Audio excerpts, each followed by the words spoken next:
Bismillahirrahmanirrahim. Assalamualaikum warahmatullahi wabarakatuh.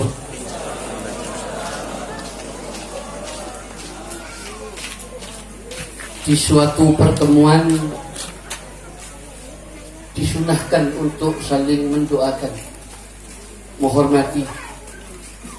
Salam diucapkan hukumnya sunnah, menjawab hukumnya wajib, supaya pertemuan itu mendapat berkah, diturunkan pahala yang besar oleh Allah Subhanahu wa taala. Oleh karenanya sangat dianjurkan untuk menyampaikan salam. Air dangkal banyak ikan. Ikan diambil taruh di kolam. Bapak Ibu kalau mau Habib doakan, jawab dulu salam Habib. Assalamualaikum warahmatullahi wabarakatuh.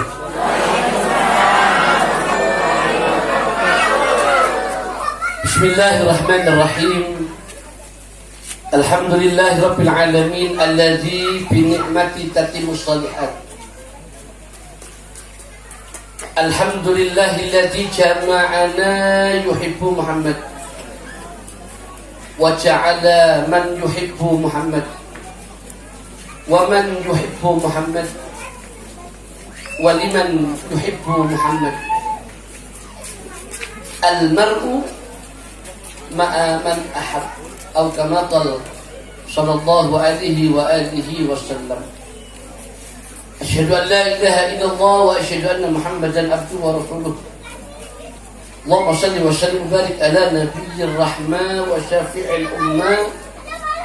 Iftahi babi rahmatillah azza ma fi ilmillah salatan wa salaman daimin fi dawami mulkillah wa ala alihi wa sahbihi.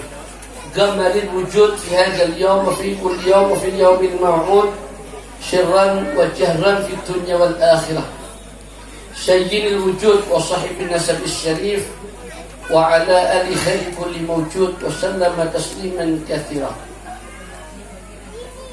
Ikhwatal iman rahimani wa rahimakumullah. Hadirin hadirat Bapak Ibu jamaah peringatan Maulid Nabi Muhammad sallallahu alaihi wasallam yang dirahmati Allah. Saya sampaikan salam hormat. Pertama tentu yang paling utama yang kita junjung tinggi, yang kita taati, yang kita patuhi, para alim ulama, para asatid, para asatidah, guru-guru agama. Keberadaan mereka menjadi salah satu di antara rahmatnya Allah Subhanahu wa taala. Siapapun mereka, karena mereka adalah orang-orang yang membimbing, yang mengajak kita, yang melanjutkan daripada dakwahnya Nabi kita Muhammad SAW. Mereka besar atau kecil, mereka semua adalah orang-orang yang telah ditunjuk oleh Allah Subhanahu wa taala menjadi sebaik-baik ummah, kuntum khaira ummah. Hendaknya ada di antara kalian orang-orang yang menyeru, mengajak kepada kebaikan, dan kemudian menyeru untuk mengajak meninggalkan apa-apa yang dilarang oleh Allah Subhanahu wa taala. Salam hormat saya kepada alim ulama yang berada di lingkungan Hatta Bayangkara maupun hadirin tamu undangan. Kemudian yang saya muliakan Bapak Camat Pahandut ada yang mewakili, Ibu Lurah Panarung yang mewakili, Bapak Ketua RT RW 15 Bapak Azizur Rahman, Bapak Ketua RT 04 Agus Santo, Ketua Panitia Penyelenggara Peringatan Maulid Nabi Muhammad SAW, Saudaraku Dian Setiadi. Kalaupun ada selaku pengusaha yang telah memberikan fasilitas perumahan, yaitu Bapak Anang Ardiansyah atau yang mewakili. Yang saya banggakan, saya cintai, saya hormati Bapak Haryadi selaku pejabat Menkumham. Alhamdulillah bisa berhadir juga di tengah-tengah kita malam ini. Sesepuh, bini sepuh, hadirin hadirat, Bapak Ibu jamaah peringatan Maulid yang saya muliakan. Bersyukur kita kepada Allah Subhanahu wa taala atas karunia, taufik, hidayah, nikmat lahir dan batin yang sudah kita pakai, kita rasakan, kita nikmati jauh sejak kita berada di dalam perut ibu kita masing-masing. Ketika Allah Subhanahu wa taala menyambungkan nikmatnya itu melalui tali pusar orang tua kita, ibu kita. Ketika kita belum siapa-siapa dan usia kita masih 120 hari, Allah sudah berikan nikmat kepada kita. Kemudian nikmat itu berlanjut sepanjang 9 bulan 10 hari di dalam kandungan ibu. Kemudian kita dilahirkan ke dunia. Allah Subhanahu wa taala pun memberikan nikmatnya berupa makanan, minuman melalui tubuh sang ibu, sehingga anak yang baru lahir dapat menghisap makanan dan minuman yang ada di jasad, di tubuh ibu. Kemudian orang tua kita, bapak dan ibu kita sebagai syariat perantara dengan nikmat-nikmat Allah Subhanahu wa taala yang membesarkan kita ketika kita berumur 1 tahun, 5 tahun, 10 tahun, 15 tahun, dan sampai mereka dipanggil oleh Allah Subhanahu wa taala. Mereka adalah orang-orang yang punya jasa yang dijadikan oleh Allah Subhanahu wa taala sebagai perantara nikmat. Oleh karena itu bersyukur kita kepada Allah Subhanahu wa taala sehingga semua nikmat itu semakin mendekatkan kita kepada Allah Subhanahu wa taala. Yahudzuhum min ni'amih. Tidaklah orang itu terputus dengan nikmat itu kecuali ketika nikmat itu dia gunakan sebagai alat yang mendekatkan dia kepada Allah Subhanahu wa taala. Bahkan nikmat itu buktinya, tandanya orang-orang yang beriman, yang beribadah kepada Allah. Waskuru nikmatallahi in kuntum iyyahu ta'budun. Syukuri kata Allah. Waskuru nikmatallah. Syukuri nikmat yang aku berikan kata Allah. In kuntum iyyahu ta'budun. Jika hanya kepada Allah saja engkau beribadah. Hadirin hadirat rahimakumullah, salah satu bentuk syukur adalah kita meyakini bahwa nikmat itu datang dari Allah Subhanahu wa taala. Tidak kita jadikan kepandaian kita, tidak kita jadikan kekuatan kita, tidak kita jadikan waktu yang kita miliki sebagai alat yang bisa mendatangkan kenikmatan, kecuali kenikmat itu datang dari Allah Subhanahu wa taala. Dan salah satunya Allah Subhanahu wa taala mengantarkan nikmat itu. Malam ini kita berkumpul, kita memperingati maulidnya Nabi kita Muhammad SAW. Ini satu kenikmatan. Karena kelahiran beliau, Allah Subhanahu wa taala hendak menzahirkan zatnya. Allah Subhanahu wa taala hendak menjadikan kita manusia mengenal Allah Subhanahu wa taala. Maka Allah lahirkan, Allah pilih, Allah utus seorang makhluk khairah khalqillah, makhluk yang terbaik yang diciptakan oleh Allah Subhanahu wa taala, yang tidak Allah jadikan semua itu kecuali karena beliau, yaitu Nabi kita Muhammad sallallahu alaihi wasallam. Dan nikmat itu sekarang kita jadikan bahan perenungan, evaluasi, muhasabah sebagai bentuk kecintaan kita kepada Nabi, karena kita dipilih oleh Allah Subhanahu wa taala menjadi umat Nabi Muhammad SAW. Ini kenikmatan. Kita sudah punya modal. Pertama modal iman, yang kedua modal menjadi umat Nabi Muhammad. Dengan dua ini, insyaallah kita akan mendapatkan balasan-balasan yang besar dari Allah Subhanahu wa taala. bersama-sama dikumpulkan dengan Nabi kita Muhammad SAW, mendapat surganya, mendapat syafaat Nabi Muhammad SAW. Yang kedua, salawat dan salam senantiasa terus kita haturkan kehadiran Nabi kita Muhammad SAW beserta keluarga, kerabat, sahabat ikut termasuk kita umatnya ila yaumil qiyamah. Amin Allahumma amin. Hadirin hadirat Bapak Ibu jamaah Maulidur Rasul yang dirahmati Allah. Kalau kita bicara cinta kepada Nabi, rasanya belum kita sempurna mencintai beliau. Karena mencintai Nabi itu diwujudkan dengan dua perkara. Yang pertama, ittiba, mencintai Nabi dengan mencontoh, meneladani amaliyah yang Nabi kerjakan dalam keseharian.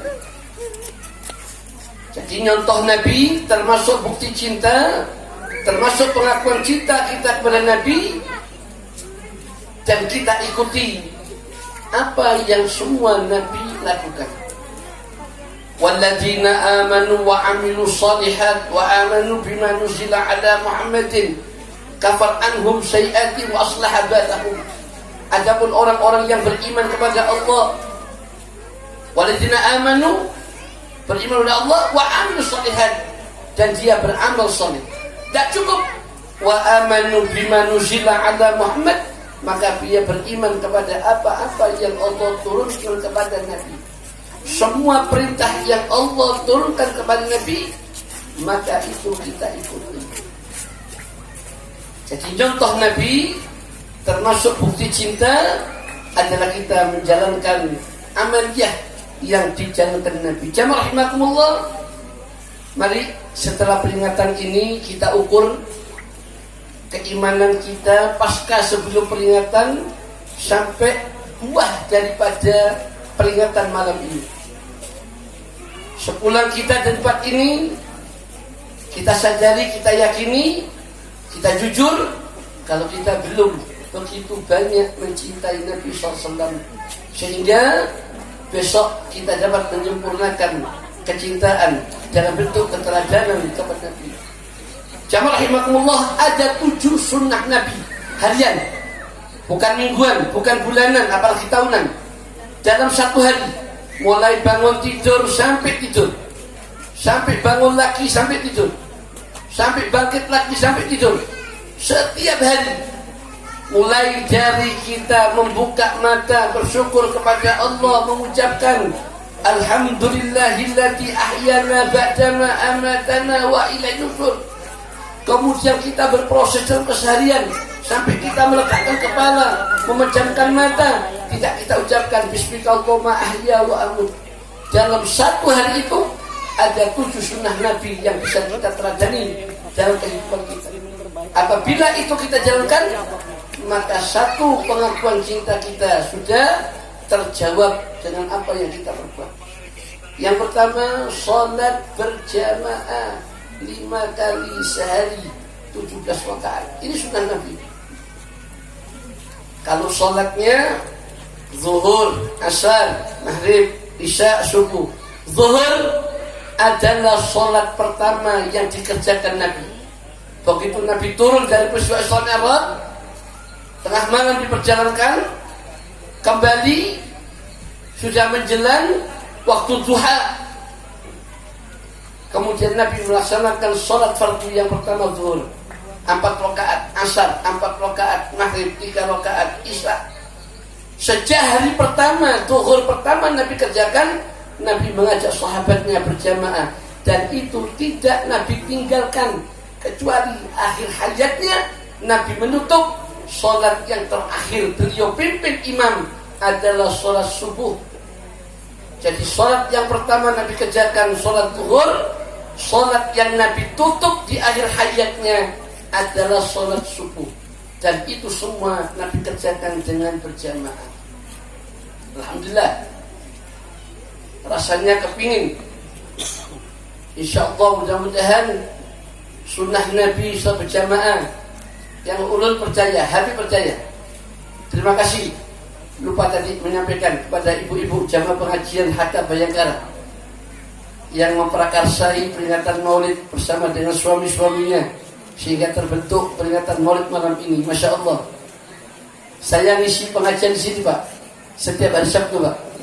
Mereka tidak mau pakai penceramah yang lain, jadi kontrak Habib terus yang ceramah.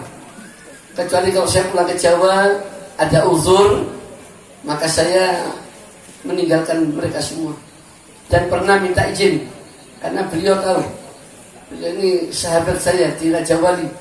Ya, dulu saya ngisi di Hakam, di Jalan Sapan, di Masjid Ar-Rawdah di Lestari, lumba-lumba, ngisi di Masjid Darun Najah, Jalan Paus Raya, dan Mutakin di Jalan Badak, Masjid Al-Munawwarah di Kencana, dan semua masjid sepanjang Raja Wali. Ada yang hari Sabtu, dan mereka nggak bisa juga tinggal kecuali kalau mereka minta saya izinkan dengan ibu-ibu. Alhamdulillah. Ulang di sini Pak, isi drama beliau ini. Dan malam ini minta drama. Saya bilang sama ibu-ibu cari yang lain. Ini semua berkat Allah Subhanahu wa Ta'ala. Saya tidak nyangka saya bisa hadir. Sebetulnya saya sakit tadi ya, tidak bisa hadir. Saya sudah menghubungi 5 penceramah diam-diam untuk menggantikan saya bersama Ustaz Rodhi. Beliau TIB juga. Saya panggil Ustaz Isnaini Subhan, beliau nggak bisa. Jawahari Salim nggak bisa. Guru Ustaz Ashar Jantarmin nggak bisa. Ada 5 penceramah tadi. Saya minta untuk ganti. Saya tidak bisa datang. Dan ternyata kelima-limanya nggak bisa. Akhirnya datang juga. Mohon maaf, barangkali tidak bisa memenuhi keinginan sampian semua menyampaikan tausiah dengan sempurna. Mudah-mudahan yang sedikit dari Habib bisa dimanfaatkan, bisa disikapi, bisa diwujudkan dalam nilai-nilai kehidupan sehari-hari. Jamaah rahimakumullah, sunnah Nabi yang pertama adalah salat berjamaah, baik di masjid maupun di surau, di langgar. Dan saya percaya insyaallah suami istri jamaah Hatta Bayangkara tidak akan meninggalkan berjamaah dengan suaminya kalau ada di rumah. Kalau nggak di rumah mungkin ibunya bisa dengan anaknya, kecuali kalau ikut. Nah sayang, ini ada tanah yang insyaallah akan diminta dengan cara apapun, ya, dengan cara apapun, insyaallah cita-cita mulia luhur jamaah Hatta Bayangkara akan menciptakan sarana ibadah. Sarana ibadah masjid terutama adalah bangunan pertama yang dijadikan oleh Nabi SAW tempat untuk mengumpulkan umat manusia, baik beribadah kepada Allah, hablum minallah, maupun dalam hubungan dengan manusia. Yang kedua sunnah Nabi, baca Quran dan mempelajari kandungan maknanya, tadabbur. Quran dibaca tiap hari. Kalau kita mau jujur kita tanya, siapa Quran, siapa kita? Ada apa dengan Quran, ada apa dengan kita? Di mana Quran, di mana kita? Maka kita jawab, siapa Quran, siapa kita? Quran adalah falaulal kalam, dia bukan makhluk, dia adalah perkataan Allah Subhanahu wa Ta'ala. Falaulal kalam, Allah tidak menciptakan sesuatu kecuali melalui perkataan. Jadi Quran bukan makhluk, dia adalah perkataan Allah Subhanahu wa Ta'ala. Beda dengan yang lain Allah ciptakan. Al-Quran adalah kalamullah, pembicaraan Allah Subhanahu wa Ta'ala. Dan Al-Quran ini turun dalam bentuk 3 macam. Yang pertama nukush, yang kedua lafaz, yang ketiga mushaf. Nah mushaf ini yang kita pegang, yang kita punya, yang kita letakkan di rumah kita masing-masing. Quran tadi yang dihandap sini, ya, itu dinamakan mushaf Quran, berbentuk tulisan, bisa dibaca. Dan membacanya orang-orang yang suci, la yamassahu illal mutahharun, tidak dipegang kecuali oleh orang-orang yang suci. Suci zahir, suci batin. Iya, suci zahir menggunakan air, berwudu, berada begitu caranya. Tidak boleh Quran dipegang oleh orang-orang yang kotor badannya, yang najis.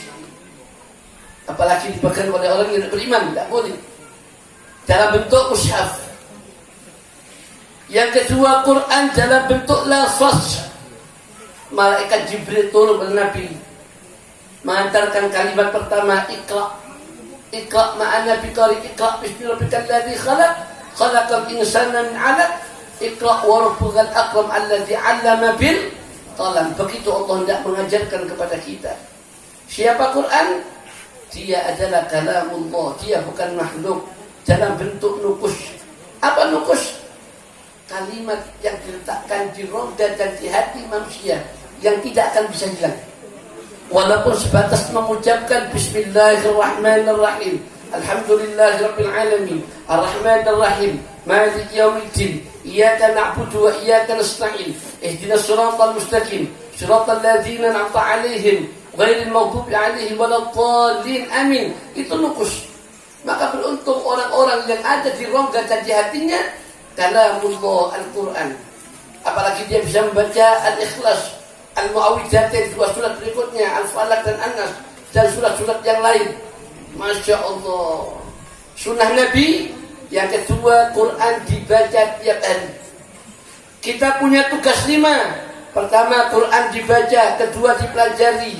Ketiga, diamalkan. Keempat, disyukuri dan disabari, karena perintah dan larangan isinya. Yang kelima, didakwahkan. Itulah tugas kita kepada Quran. Siapa kita? Kita hamba Allah, orang yang dipilih, diberikan oleh Allah Subhanahu wa ta'ala untuk membaca Quran. Siapa Quran? Siapa kita? Di mana Quran? Bal huwa Qur'anun majid fi lauhin mahfuz. Quran disimpan oleh Allah di lauhin mahfuz, di tempatnya. Dan yang diturunkan ke kita, riwayat menyatakan 6.663.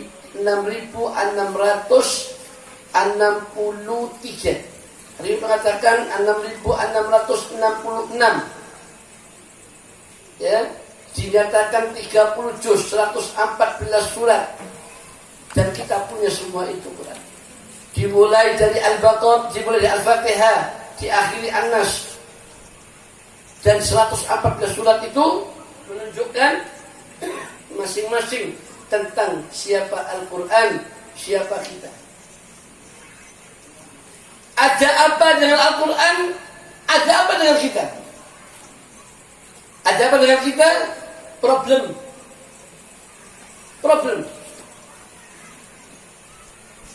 Urusan makan, urusan minum, bekerja, macam-macam. Dalam keseharian kita hidup selalu berada dalam keadaan situasi diuji oleh Allah Subhanahu wa ta'ala. Ada apa dengan kita? Ada berbagai macam persoalan hidup yang semua itu tidak bisa kita selesaikan kecuali Quran. Ada apa dengan Quran? Dikatakan innal Qur'ana yahdi lillati hiya aqwam wa yubashshiral mu'minina alladziina ya'maluna as-shalihat anna lahum ajran hasanah. Ada apa dengan Quran? Ada petunjuk, ada jalan keluar, ada solusi. Tidak ada sesuatu yang bisa mengarahkan kita, membimbing kita, memberikan pedoman hidup jalan keluar sukses kecuali Al-Quran. Maka sangat disayangkan apabila kita menyanyiakan sunnah Nabi yang kedua. Sunnah Nabi yang ketiga, salat duha. Salat duha. Salat duha ini dikerjakan oleh Nabi di tahun yang keempat daripada kerasulan. Persis saat itu Nabi bersama sahabat mengadakan salat duha. Nabi salat, Nabi minta kepada Allah karena Jibril tidak turun, ayat Quran wahyu tidak datang. Nabi gelisah. Nabi munajat sama Allah, minta, ya Allah, ampuni aku. Minta ampun Nabi. Nabi merasa bersalah. Nabi mohon ampun kepada Allah Subhanahu wa ta'ala, minta kepada Allah Subhanahu wa ta'ala. Seolah-olah Nabi ditinggal oleh Allah, dilupakan oleh Allah Subhanahu wa ta'ala. Karena tidak turun wahyu sekian lama sudah. Akhirnya diturunkan ayat wadduha wal laili idza saja ma wadda'aka rabbuka wa ma qala. Allah bersumpah demi waktu duha dikala itu Nabi sedang melaksanakan salat duha. Wal laili idza saja, dan malam. Allah bersumpah dengan malam. Artinya apa? Sepanjang pagi sampai malam, sampai pagi sampai malam, ma wadda'aka rabbuka wa ma qala. Tidak ya Muhammad, sekali-kali Allah tidak meninggalkan engkau.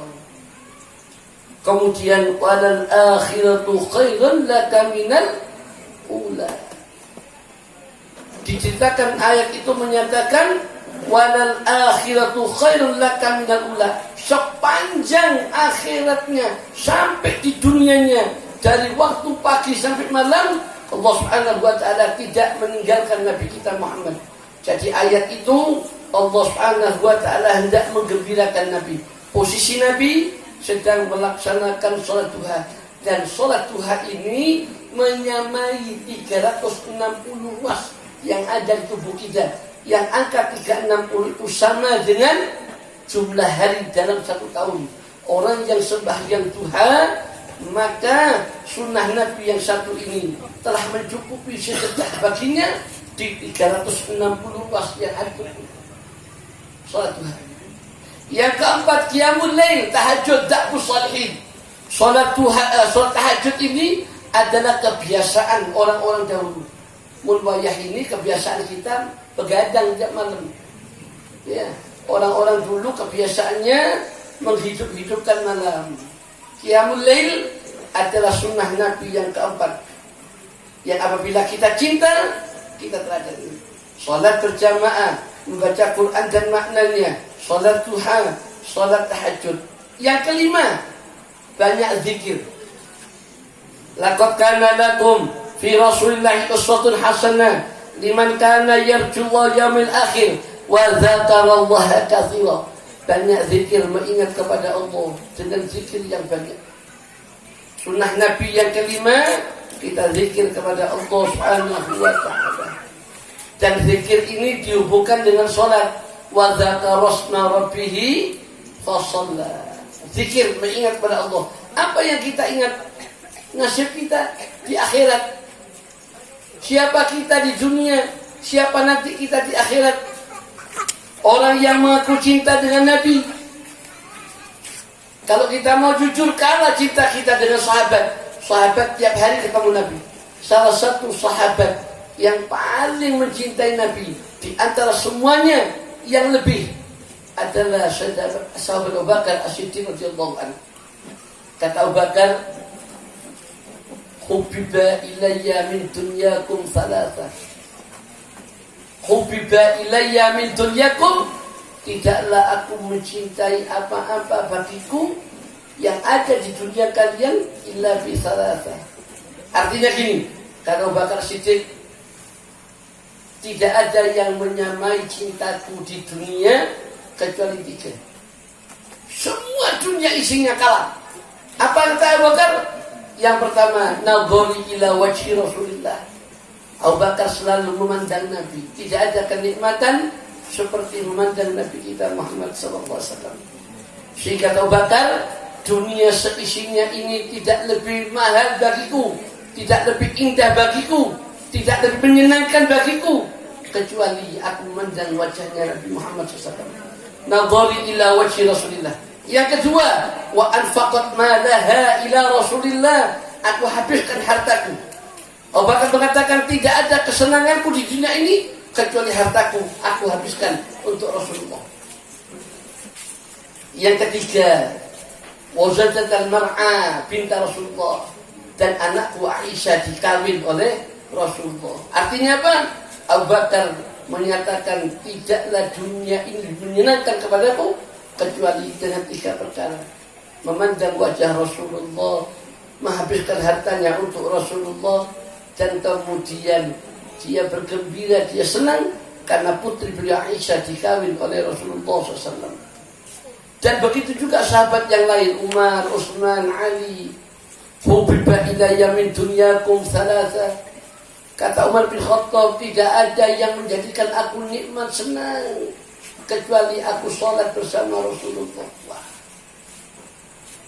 Dan tidaklah aku menikmati kesenangan kecuali yang aku makan adalah yang halal. Dan tidak aku senang kecuali selalu aku ingat kepada Allah Subhanahu wa ta'ala. Demikian Utsman, demikian Ali dan sahabat-sahabat yang lain. Maka beruntung kita. Hari ini kita mengaku cinta kepada Nabi. Jamaah rahimakumullah, kita ini manusia belum jadi. Kalau secara tubuh jadi kita. Penglihatan kita, pendengaran kita, tangan, kaki kita. Tapi kita bertanyakan apakah sudah terhubung jiwa, hati, pikiran kita kepada Nabi. Sebab orang yang cinta kepada Nabi tidak cukup dengan ucapan, dengan perbuatannya. Tidak cukup dengan harta yang dia miliki, dengan ilmu, dengan amal solehnya. Tidak cukup dengan mata, telinga yang kadang-kadang juga tidak baik dia gunakan. Tapi bagaimana menyatukan hati, jiwa, pikiran kepada Rasulullah. Kita belum mengorbankan harta seperti sahabat. Kita belum mengorbankan jiwa raga menumpahkan darah untuk Rasulullah. Dan itu tidak mungkin. Tapi cukup dengan mencintai Nabi kita beruntung. Tadi dalam mukadimah sampaikan segala puji bagi Allah. Jamaah Muhammad, kita termasuk orang-orang dikumpulkan oleh Allah Subhanahu wa ta'ala menjadi pecinta Nabi. Wa ja'ala, dan jadikan man yuhibbu Muhammad, orang-orang cinta Muhammad. Wa man yuhibbu Muhammad, siapa yang mencintai Muhammad. Wa liman yuhibbu Muhammad, dan untuk apa dia Muhammad? Kata Nabi, al-mar'u man ahab, seseorang bersama yang dicintainya. Kita tidak bersama Nabi, tidak sezaman dengan Nabi, kita belum berbuat banyak seperti sahabat Nabi, tapi kita dikatakan Nabi seseorang dekat dengan orang yang dicintainya. Ada riwayat suatu ketika laki-laki datang kepada Nabi. Ulama berbeda pendapat. Yang satu mengatakan sahabat Abu Musa al-Ash'ari, yang satunya mengatakan Umar bin Khattab. Apakah dia Abu Musa al-Ash'ari atau Umar bin Khattab datang kepada Nabi menanyakan tentang hari kiamat. Nabi sa'a ya Rasulullah, kapan tiba hari kiamat? Rasulullah tersenyum menanyakan, tidaklah orang yang menanya lebih mengetahui dari yang tanya. Lalu kata Nabi, apa yang kau persiapkan dengan hari kiamat? Dia mengaku, kami tidak banyak sholat, tidak banyak puasa, kami tidak banyak amal, tapi punya satu, yaitu cinta kepadamu. Bihubbin Nabi. Kata Nabi, al-mar'u man ahab, seseorang bersama yang dicintai. Jamaah rahimakumullah, bergembira kita, bersenang kita. Al-Quran telah menyatakan, Quran telah menyatakan ini satu bukti kecintaan kita dengan kegembiraan kepada lahirnya Nabi kita Muhammad sallallahu alaihi wasallam. Qul bi fadlillahi wa bi rahmatihi fabidzalika falyafrahu. Qul bi fadlillahi wa bi rahmatihi, katakan ya Muhammad, ini semua atas karunia Allah yang di dalamnya rahmat. Fabidzalika falyafrahu, hendaknya mereka bergembira. Huwa khairun mimma yajma'un, semua itu lebih dari apa yang mereka kumpulkan. Hadirin hadirat jamaah rahimakumullah, selanjutnya meneladani Nabi. Di dalam ayat laqad kana lakum fi rasulillahi uswatun hasanah, kita berhentikan ayat ini, kita kembali melihat salah seorang mufassir, Imam Ibnu Katsir. Beliau mengatakan laqad kana lakum fi rasulillahi uswatun hasanah, sungguh pada diri Nabi itu ada suri teladan. Yang dimaksud dua, yaitu ucapan dan perbuatan. Makanya di dalam risalah Maulid Al-Habsyi mengatakan, karena Habibuna Muhammad sallallahu alaihi wasallam la yaqulu wa la yaf'alu illa ma'rufah. Tidaklah Nabi kita Muhammad itu bertutur kata dan berbuat kecuali yang baik-baik, illa ma'rufah. Perkataan Maulid Ali merujuk kepada ayat laqad kana lakum fi rasulillahi uswatun hasanah, sungguh pada diri Nabi itu ada suri teladan. Dua di antaranya ucapan dan perbuatan. Kadang-kadang manusia kurang bisa dipertanggungjawabkan bicaranya. Satu contoh Pak, satu contoh. Seseorang kalau mau bicara kebaikan kepada seseorang, tentu menyesuaikan diri. Kalimat yang akan dibicarakan benar, karena teguran salah kepada seorang, tapi lantaran melihat siapa yang diajak bicara, lalu orang ini menyesuaikan. Sehingga kalimat-kalimat yang tadinya nasihat, peringatan, itu tidak sampaikan. Kenapa? Karena menyesuaikan sudah. Jadi kalau orang itu takuti, maka tidak akan berani menyampaikan kebenaran. Di dalam Al-Quran perkataan disebut 7 kali. Qaulan ma'rufa, qaulan sajida, qaulan maisura, qaulan baligha, qaulan layyina, qaulan karima, qaulan sakila. Ada 7 macam perkataan dalam Al-Quran. Contoh, qaulan karima. Qaulan karima ini perkataan orang tua dengan anak, anak dengan orang tua. Ayo, yang merasa jadi orang tua yang punya anak, tolong jaga ucapan orang tua hendaknya berbicara dengan anak dengan perkataan yang baik. Qaulan karimah. Karena menurut Nabi bahwa ada pada diri Nabi itu suri tolak dan contoh, yaitu perkataan. Qaulan karimah, perkataan orang tua kepada anak. Jangan sampai orang tua punya perkataan jelek pada anak, menyumpahi anak, menyarahi anak dengan kata-kata yang tidak baik, mencela anak dengan kata-kata yang kotor. Atau sebaliknya, seorang anak pun hendaknya menjaga ucapannya dengan perkataan yang baik. Qaulan karimah. Qaulan maisura, perkataan antara suami dengan istri. Al-Quran ngatur. Ini orang tua, ini anak, qaulan karimah. Suami istri, qaulan maisura. Suami bertutur kata yang baik kepada istri, istrinya baik ucapannya kepada suami. Yang ketiga, qaulan baligha, 2 bersaudara. Antara berjenis anak 2 bersaudara. Sebab ada kisah 2 bersaudara berkelahi. Yang satu saudaranya lumayan bang, isi harta, ya. Perkelahian itu dipicu lantaran bagian warisan. 2 saudara berkelahi. Perkelahian disurut masalah warisan. Dan ketika perkelahian itu terjadi antar ucapan tadi, qaulan baligha, maka mengancam salah satu ini. Apa kata-katanya? Sampai mati aku tidak akan melihat jenazahnya. Masya Allah. Al-Quran telah mengatur bagaimana 2 bersaudara berbicara. Kemudian qaulan layyina, masyarakat, perkataan yang berlaku di tengah-tengah masyarakat. Qaulan sadida, pemimpin, antara pemimpin dengan rakyat. Qaulan sakila, perkataan ulama dengan umat.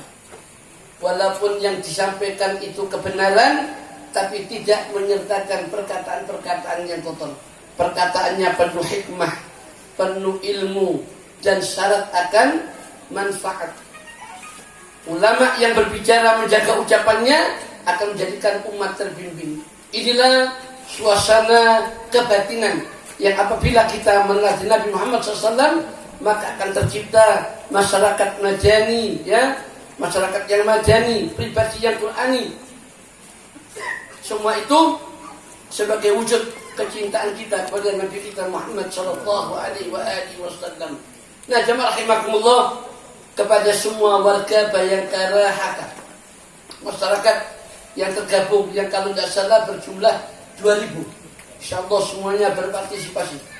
Ya, sampai nanti beberapa tokoh-tokoh masyarakat, ya, dari kalangan panitia termasuk nanti yayasan pengurus bayangan akan terbentuknya masjid atau mushola nanti, mudah-mudahan mendapat dukungan tidak hanya dari masyarakat, tapi mendapat dukungan dari pemilik tanah, baik investor maupun pemerintah kota, dan tentu harapan kita semua yang hadir, tetangga masyarakat sebelah, untuk dimintakan doa restunya. Mudah-mudahan niat yang mulia, niat yang baik ini terwujud. Ya, malam ini menjadi malam yang paling baik, malam yang merajut daripada bersatunya hati. Kaum muslimin tidak bisa disatukan dengan apapun kecuali dengan tekad, dengan niat, dengan perasaan yang sama. Karena tidak ada yang paling bisa utuh kecuali man qalban salim, hati yang selamat, yang kemudian hati itulah yang Allah letakkan di dalamnya masjid. Artinya kecintaan kepada masjid. Dan Allah Subhanahu wa taala telah menjadikan keuntungan-keuntungan yang besar bagi orang-orang yang ikut andil dalam mendidikan masjid. Man banallahu masjidan banallahu fil jannah. Siapa orang yang bangun masjid di bumi Allah Subhanahu wa taala, maka kelak dia akan dibangunkan oleh Allah Subhanahu wa taala masjid atau tempat rumah di surganya Allah Subhanahu wa taala. Hadirin hadirat jamaah rahimakumullah, inilah beberapa nasihat, tausiah, ceramah agama dalam rangka peringatan Maulid Nabi Muhammad SAW dengan bekal cinta kita kepada Nabi, meneladani di antara beberapa sunnah-sunnah Nabi kita SAW, kita diakui menjadi umat Nabi Muhammad SAW, dan kemudian insya Allah bagi terlaksananya pembangunan ke depan dengan tanah yang akan diminta Allah Subhanahu wa taala menjadikan kebaikan-kebaikan buat kita semua. Amin. Allahumma amin. Kiranya ini kurang lebihnya minta ridho minta hadar. Assalamualaikum warahmatullahi wabarakatuh.